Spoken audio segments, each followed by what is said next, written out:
Praise the lord. దేవుని నామాన్ని మహిమ కలుగాక. ఈ దినమందు మాట్లాడుకోవాల్సిన విషయం చాలా సీరియస్ అనమాట.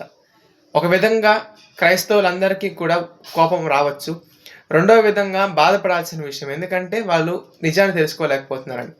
నిన్నటి దినమందు ఏం జరిగింది అంటే ఆర్సీబీ డీసీ అనే 2 ఉమెన్స్ ప్రీమియర్ లీగ్ జరిగింది. ఉమెన్స్ ప్రీమియర్ లీగ్ ఫైనల్ నిన్న జరిగింది. జరిగినప్పుడు ఏం జరిగింది అంటే ఆర్సీబీ అనే టీం గెలవడం జరిగింది, డీసీ అనే టీం ఓడిపోవడం జరిగింది. రెండవదిగా గమనించాల్సిన మ్యాటర్ ఏమిటంటే 4 సంవత్సరాలుగా ఫైనల్ చేరుతున్నప్పటికీ కూడా డీసీ అనే టీం ఓడిపోతూ వచ్చింది. ఈ సంవత్సరం డీసీని లీడ్ చేసింది జెమిమా రోడ్రిగ్స్. ఆ జెమిమా రోడ్రిగ్స్ ఇండియాను సెమీఫైనల్లో గెలిపించినప్పుడు జీసస్ వల్ల నేను మ్యాచ్ గెలిపించాను అని ఒక మాట చెప్పడం వల్ల విపరీతంగా మతోన్మాదం చెలరేగిపోయింది. ఆమెను ఎక్కడ చూసినా ట్రోల్ చేస్తూ కనిపిస్తున్నారు. అసలు ఏం మాట్లాడుతున్నారో కూడా వాళ్ళకి అర్థం కావట్లేదు. నిన్న డీసీ మ్యాచ్ ఓడిపోయిన తర్వాత యేసు ప్రభువును వారిని కించపరుస్తూ ఆయన ఈరోజు నిద్రపోయాడేమో, లేకపోతే ఆయన ఈరోజు లేడేమో, యేసు ప్రభు ఇప్పుడు ఏం చేశాడు, ఇప్పుడు ఏం గెలిపించాడు అన్నట్టుగా మాట్లాడుతున్నారు. అసలు మీరు ఏమనుకుంటున్నారు?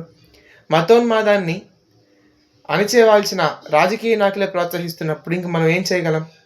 కాబట్టి మనం చూడాల్సింది ప్లేయర్లోని ప్రతిభను, అంతేకాని మతాల మీద పడి దేవుని మీద పడి ఏడవడం కాదు. కాబట్టి మతోన్మాదాన్ని మనం కంట్రోల్ చేయగలగాలి అంటే వీట్లాంటి వాటి మీద కొంతమంది క్రైస్తవులు కూడా బూతులు మాట్లాడుతూ రియాక్ట్ అయ్యారు.